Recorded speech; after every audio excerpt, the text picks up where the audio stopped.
हमारा ये आंकड़ा है कि सुनील भारद्वाज जी बहुत अच्छे वोटों से जीतेंगे, क्योंकि बीजेपी सरकार ने जनता के लिए इतनी परेशान कर दिया है कि जिसका कोई जवाब नहीं। महंगाई है और जो है गाय तो इतनी परेशान है कि कोई भल्लम मार रहा है, कोई लट्ठू मार रहा है, इतना परेशान कर दिया है। दिन में बेचारा किसान काम करता है खेती में और रात को रखवाली करता है, और फिर भी गैया जो है खेत को खा जाती हैं। इतना परेशान कर दिया है बीजेपी सरकार ने। पहले बड़े बड़े वादे करे कि हम ये करेंगे वो करेंगे, और ये सब झूठे वादे थे। हमारे साधु संत और जो समाज इतना परेशान हो गया है बीजेपी सरकार से कि बिल्कुल ही कमर तोड़ दी है बीजेपी सरकार ने, और इसके लिए कोई वोट देने के लिए तैयार नहीं है। और अधिक से अधिक वोट जो है हमारे सुनील भारद्वाज के लिए विधायक पद पर, और बहुत अच्छे वोटों से जिताया जाएगा इनके लिए। इतनी जनता खुश है कि अधिक से अधिक वोटों से जिताएगी इनके लिए। महाराज जी आपसे एक सवाल है कि जो भारतीय जनता पार्टी, आपने भारतीय जनता पार्टी का नाम लिया, कि ये कहीं ना कहीं आस्था के नाम पे जैसे वोट ये लोग मांग रहे हैं, वोट जा रहे हैं लोगों के बीच में। एक गाना मैं सुनता हूं कि हम राम को लाए हैं, तो क्या राम को जो ये भारतीय जनता पार्टी है उससे पहले, क्योंकि 40 साल इनकी सरकार नहीं रही, उससे पहले क्या इस देश में राम नहीं थे जो गाना बजा रहे हैं कि ये राम को लाए हैं? न, राम थे, पहले भी थे और अब भी हैं राम। ये तो इनका मुद्दा था कि हम जो राम मंदिर बनवा देंगे और हमें वोट मिल जाएंगे।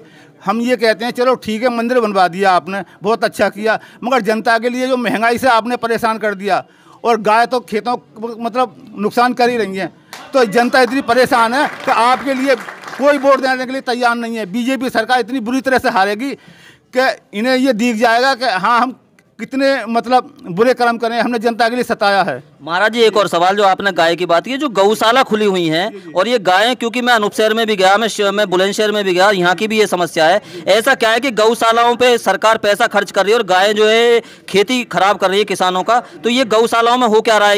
ये क्या चीज़ है? गौशाला तक जो गाय पहुँच ही नहीं रही, और गौशाला तो इन्होंने नाम के लिए खुलवा दी है कि हमें जो है गौशाला के नाम पर जो वोट मिल जाए, और कि हम जो कितना अच्छा काम कर रहे हैं। गाय तो इतनी खेतों में फिर रही हैं, गांव-गांव फिर रही हैं। ये तो इन्होंने एक जो है अपनी छाप बनाना चाह रहे हैं कि हम गाय की सेवा कर रहे हैं। इन्होंने तो मतलब इतना परेशान कर दिया गाय के लिए कि बहुत ज़्यादा। इन्होंने कोई ऐसा काम ना करा। इन्होंने मतलब गायों पर रोक लगाई थी, तो इन्हें जो है गौशाला में गायों की व्यवस्था बनाते, नौकर रखते, चारे की व्यवस्था बनाते, तो जनता सुखी थी। अब जनता तो जो है खेती मतलब कमा रही है, और गाय जो उधर रात में मतलब खेती के लिए कहीं ना कहीं आस्था पे ये लड़ाने का काम कर रहे हैं। हमारे बीच में भाई साहब, आपका क्या नाम है?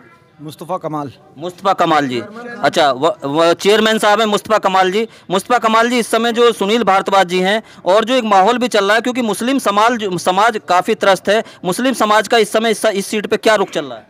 मुस्लिम समाज अधिकतर सुनील भाई के साथ है जी, और हाथी को वोट देंगे अधिकतर जी। और हमारे तक ये है जितनी हो सके उतनी ताकत लगा दो जी। इन्होंने बहुत सताया है, बाकी मुझे कुछ नहीं, बस ही। बहुत बहुत धन्यवाद, बहुत बहुत जी जी जी। आपका नाम क्या पूरा? मुझे खुर्रम खान कहते हैं, मैं बगरासी से बिलोंग करता हूं, और x chairman Sarfaraz Khan BSP founder mission leader और सीनियर मोस्ट का बेटा हूं। मेरे फादर की डेथ हो गई है, लेकिन हम सन 68 में मेरे फादर पहली बार बीएसपी से आरपीआई से इलेक्शन लड़े थे, और उसके बाद कन्वर्ट होकर बीएसपी हुई। फिर बहन जी के साथ में और मुस्तकिल इलेक्शन लड़ते रहे, लेकिन हम उसी पार्टी में रहे, हम कभी नहीं हटे। और ये पार्टी जो है ये गरीबों की पार्टी है और तमाम समुदाय की मिलीजुली पार्टी है, ये एक तनहा किसी की नहीं है। इसी वजह से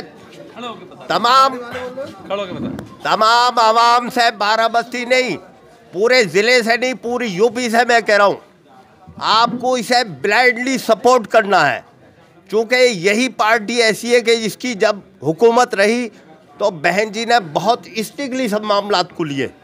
अब कोई बात वो बीजेपी कैसे कैसे किस बात को बयान कर रही है, उसका नारा है कि वो जो है सबका विकास सबका साथ, वो हमारा है, गलत नारा दे रहे हैं वो। बिल्कुल उन्होंने कभी ये बात नहीं रखी, बिल्कुल झूठ बोल रहे हैं, और ये बरगला रहे हैं तरह तरह से। हमारा टारगेट सिर्फ और सिर्फ बीजेपी है, उसे हराना है। उसमें जो भी उभर के आ रहा हो, तो अगर किसी के पास बैंक वोट है और सही परसेंटेज होती है, तो मैं ये समझता हूँ कि यूपी के अंदर अगर मार पड़ी बीजेपी की तरफ से किसी पे, तो वो पहली जाटव पे और सेकंड नंबर पे मुसलमान के ऊपर। और मेरा इन दोनों समुदाय से प्रार्थना है, गुजारिश है, निवेदन है, रिक्वेस्ट है कि प्लीज डू हेल्प। पूरे आप मुल्क की मदद कर रहे हैं कि एक हमारी नहीं कर रहे, अपनी मदद कर रहे हैं, अपने लिए कर रहे हैं जो भी कर रहे हैं। तो आप बराए ऐसा क्यों है जिनका आपने नाम लिया कि इन जातियों पे, मुस्लिम पे और जाटव पे अत्याचार हुआ है, हाँ। ऐसा क्यों है कि काफी समय से सत्ता में नहीं आ पा रहे? देखिए कौन नहीं आ पा रहा है। नहीं, इनको क्या संदेश देना चाहेंगे आप जो मुस्लिम और जाटव को? देखिए इनकी मिलीजुली सरकार ये मिल जाते हैं ना, तो पहला फर्स्ट स्टेप इतना डाउन कर दिया हर बिरादर को, हर जात को, हर तबके को, कि नौकरियों से और हर चीज़ से बिल्कुल हाथ धो चुके हैं। पढ़ाइयों के मामले में बिल्कुल ज़ीरो कर दिया है। तो इसी वजह से देखिए एक एक मिलकर ही, बूंद बूंद मिलकर ही समुद्र बनता। मैं समझता हूँ कि यह के बाद दीगर आप लोग मिलते चले जाएंगे तो कारवां बनता चला जाएगा।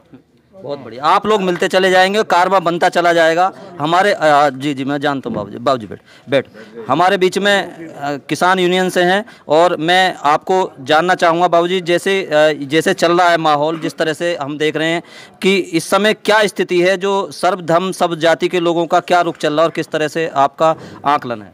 मैं पहले तो आपसे अनुरोध करूंगा कि जो मैं बोलूं वो पूरे उसकियाँ दिखा, मैं कहीं वो नहीं करता। एक शेर सुनाता हूँ और फिर चालू करता हूँ। चुप रह कर के भी इन भाइयों ने जीना चाहा, चुप रह कर के भी इन भाइयों ने जीना चाहा, मगर सहने गुलशन को वो भी गंवारा ना था। और मोदी जी तेरे रहते लुटे चमन बागवा, कैसे कह दूँ कि तेरा इशारा ना। आज समय आ गया है, आज समय आ गया है। जिसने इशारा हमारा शोषण किया करा है, उसका वक्त का तकाजा है कि हम उससे बदला लेंगे। अब आती है बात चुनाव की या उसकी। मैं 70 साल का आदमी 1 साल 13 महीने तक टिकरी बॉर्डर पर किसानों की, मजदूरों की लड़ाई लड़ी। लोग हमें आतंकवादी कहते थे, लोग हमें तालिबानी कहते थे, लोग हमें ये कहते कि ये शराबी खराबी थे। लेकिन मुझे खुशी है कि इन्हीं किसान भाइयों ने, इन दलित मजदूरों ने, इन बहन बेटियों ने, हमारी बहन बेटियों ने तन मन लगा के टिकरी बॉर्डर पर लड़ाई लड़ी दिल्ली में, और एक जिद्दी राजा को, मैं कहूँगा जिद्दी राजा को हराया, और पूरे देश में उसने माफ़ी मांगी कि मुझसे गलती हो गई। ये ही जी माफ़ी तो मांगी, लेकिन उन्होंने जो किसान वहाँ पर शहीद हुए उनके लिए 2 शब्द नहीं बोले। ऐसा इसके बारे में हम कहेंगे, धोखा खाना कोई बड़ी बात नहीं है, धोखा देना बुरी बात। 600 आदमी हमारे किसानों के मारे गए, किसानों पे अत्याचार हुआ और हर तरह से अत्याचार हुआ। जब मिसो आप जैसे एक ने बोला, मुजफ्फरनगर में, संभल में मैं जब बोल रहा कि भैया ये गोल टोपी वाले, नीली टोपी वाले और हरी टोपी वाले तुम्हारे उसमें हैं, और तुमने अल्लाह अकबर के नारे लगाए, तो मैंने कही हर हर महादेव के भी नारे लगाए, और आज मैं अल्लाह अकबर के नारे लगा रहा हूँ तो हर हर महादेव के नारे लगा, आज मैं अल्लाह अकबर के नारे लगा रहा हूँ तो हर हर महादेव के नारे लग रहे हैं। मुझे खुशी है इन 7 सालों में ना तो नीली टोपी वालों का, ना हरी टोपी वालों का, ना गोल टोपी वालों का, ना किसानों का, ना मजदूरों का कोई नहीं बिगाड़ पाए। अब आती है वोट मांगने की बात, हमें बेवकूफ़ बनाते हो। हमारे यहाँ हमारे पूज्य गुरुजी हमारे बैठे हैं, ये किस वजह से सताए, ये आज कोई बोलो मत, कोई बोलो मत। आज गुरुजी हमारे बीच में बैठे हैं, जो धर्म की लड़ाई के लिए, धर्म की लड़ाई के लिए नहीं, कर्म की लड़ाई के लिए हमारे बीच में बैठे हैं। हमारा धर्म, हमारी जाति, हमारी बिरादरी कर्म करना सिखाती है, अन्याय धर्म की, अन्याय की लड़ाई नहीं सिखाती। और मैं सुनील भाई के बारे में कहूँगा भैया, मैं सुनील भाई के उसमें कहूँगा कि दोस्तों ध्यान रखो, इस सियाने जनपद में 4 आए हैं और 2 जो कैंडिडेट हैं वे माफ़ी मांग रहे हैं, घर घर माफ़ी मांग रहे हैं कि हमें माफ़ कर दो। तो वे तो चोर हैं, और हमारा सुनील भैया घर घर जाके आशीर्वाद लेके वोट मांग रहा। तो जीत उन माफ़ी मांगों की होगी या सुनील भाई की होगी? होगी। भाई वोट कहाँ दोगे, वोट कहाँ दोगे? एक बात और बता दी, इतिहास बदला जाता है। मिसो पूछी कि आज तुम यूनियन के आदमी सुनील भाई के यहाँ चुनाव कैसे लड़वा रहे हो, बहुत फोन आ रहे हैं, बहुत बात कर रहे हैं। मैंने कही इतिहास बदला जाता है जब, जो अभी आपने पूछी, जिस देश में किसान, मजदूर, दलित और हमारी बहन बेटी एक जगह खड़ी हो जाएंगी, उस दिन इतिहास बदल जाएगा। और सेना का इतिहास, ताज बदलेंगे, सत्ता बदलेंगे, सुनील भारद्वाज को जिताएंगे और सेना का इतिहास बदलेंगे। चैन लाइन और कहूँगा, क्रांति का युग सभी के वास्ते है, क्रांति का युग सभी के वास्ते है। वक्त की ललकार है, अभी शोषण को मिटा दो, नए निर्माण का संकल्प लेकर जरा सुनील भाई को भी जिता दो।